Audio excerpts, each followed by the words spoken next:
Hello, Rosie Hardy, Hardy's Courage Garden Plants. Today I'm going to talk about Crocosmia. A lot of you will still know this plant as Montbretia, but the Latin botanical name is Crocosmia. Some are Crocosmiiflora. That's obvious by the type of leaf they have. Some are different varieties. So you can see here along the leaf all of this pleating, so that the leaf is actually a lot broader, but it's pleated. These are the ones which are tolerant of dry soils. So when you see them, lovely pleated leaves, they are the Paniculata types. The Crocosmiiflora types are different, and they have a leaf which is much more smooth, and you can see here narrow, not really the same sort of pleating at all on this leaf. And these ones, when you look at the base of the plant, there is so much more growth appearing at the base than there is on Paniculas, so these will make much larger clumps. Let's start off with some which are bred by various different people or are different types. And we'll start off with this beautiful dark red one here. This one is Crocosmia Mex. Now this is a Paniculata type. You can always tell the Paniculata types because they've got these leaves which are very pleated. And when you look close, they're really pleated up and they're very strong, they're very upright, and they are clump formers. They don't run around too much. This particular one has the most gorgeous dark red late flowering stems, and they are not just one bit, they are branched, so you will get a really good flow of colour through the border. So that's Crocosmia Mex. Then we have this one here, which we don't at the moment have a name for, but it's a rather good strong yellow one. But this is a Crocosmiiflora type. There's a lot of growth in the bottom. This is just a little tiny potful, but look at the amount of growth in here compared to the Paniculata type, and they are the same age. So that's your difference. But this is a good strong yellow. The colour variation within Crocosmias is actually quite different. A lot of people think that they are mainly red or orange, but they can often be salmon, as such as this one here. And this one again is a little bit of Paniculata, but also a little bit Crocosmiiflora, so it grows quite well at the base. But this one is Severn Sunrise, and it has gorgeous peachy salmon in the background to the orange here with a little bit of a face, but lots and lots of flower all over it. Big clump forming variety, really, really great. Then you have ones which have dark foliage, and this is one of the many dark foliage types, but here in the UK this is one of the toughest ones. This one is antique gold. So the foliage starts off being sort of purpley coloured and then goes to green. In comparison to these ones, you can see how much darker it is.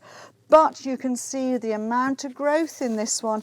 It's a Crocosmiiflora type because it's going to bulk up and it's going to be big, but it's going to have golden coloured flowers a little bit later.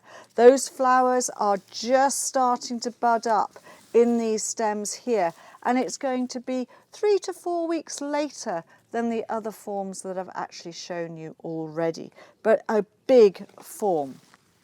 Now, the differences of where these plants go. So the Crocosmiiflora types want to be semi-shade, they want to be damp soils. The Paniculata types want to be dry soils, sunny. That's the differences with these. None of the Crocosmia really like to be in deep shade, which is where a lot of people try and grow them. This is something that people don't understand. So here in the UK, you will find naturally that we have a lot of Crocosmia, or what people know as Montbretia, growing down the west coast. And the one thing with the west coast is it is wet. And that is what they really like. They like the dampness.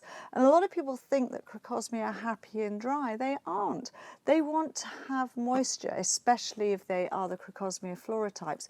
Whereas the Paniculata types, which is I'm now going to show you some that have been bred, really are happy in drier situations. So we have, and I'm just being bombed by a bee. This one is Crocosmia Paul's Best Yellow. Paul is a breeder from the Isle of Wight.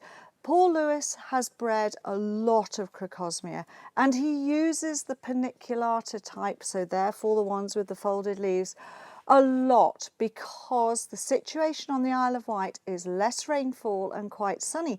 So drier conditions, sunnier conditions, and these ones are really, really happy. This is the best yellow form that we've found. It is hardy, it clumps up slowly, it's a really great colour. And look at that, a beautiful golden yellow, a large flower in comparison to the oranges and the reds.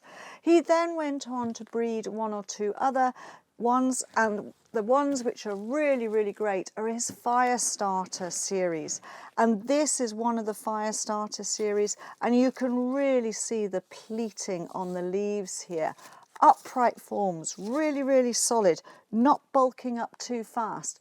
But this one is Scorchio, and Scorchio has a beautiful flower which has a much larger top petal here, which is orange, and then the lower ones and the marking in the middle. It's a great, great flowering form. And then the last of the ones within his Firestarter series is this one, Firestarter. Firestarter has lots and lots of flowers on it. It's a branched form, so every stem has more than one or two flowers on it, lots of marking on it, clumping up and making very tight, neat clumps within the forms themselves. So these are really great plants for the garden. They are something for the midsummer to the autumn, and they are great. But a lot of people ask me, what do I do about dividing them? I've had a plant, I've had it in the garden for 10-15 years, it's stopped flowering.